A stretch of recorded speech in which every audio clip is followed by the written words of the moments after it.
سبزی تازه خو د هټۍ ګټه یې سړه ده.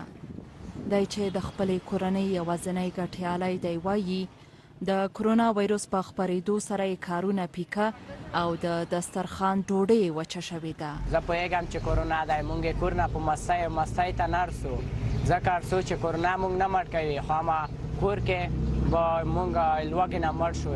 د کور پر سرپرست یم، موږ چې وکړو کرونا مو نه مړ کوي، خو موږ یایو چې لوږې نه به مړ شو، کرونا نه مړ کېږو.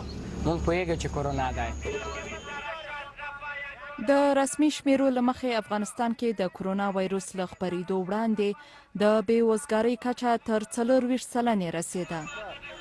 خو اوس د اقتصاد وزارت د اټکل له مخې د کوویډ-19 ناروغۍ په خپرېدو سره د بېوزګارۍ کچه به تر 40 سلنې لوړ شي.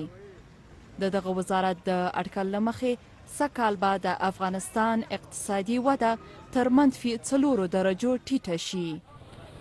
بلخوا حکومت د تولیدي او خدماتي فعالیتونو د بیا پیل لپاره هغه طرحه تصویب کړه چې په لومړي پړاو کې به د 3 میاشتو لپاره عملي کیږي. د عامې روغتیا وزارت وایي دا طرحه د ګرځبندیز د ختمېدو په معنا نه ده، بلکې په وینا یې د کاروباري او اداري سکتور اړتیاو ته په کتو یوازې ځینو کاروباریانو او ادارو ته د بیا فعالیت اجازه ورکول کیږي. خو دغه وزارت بیا هم په کورونو کې د خلکو پر پاتې کېدو ټینګار کوي. دلته چارواکي وایي افغانستان نور د دغه ناروغۍ اوج ته داخل شوی دی.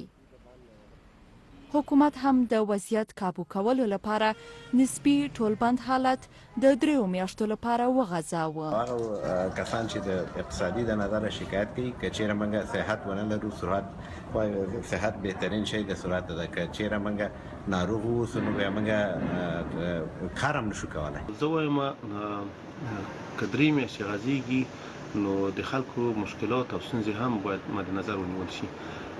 دغه موسم د بزګرانو د کښت او کار او د میوه‌جاتو موسم دی.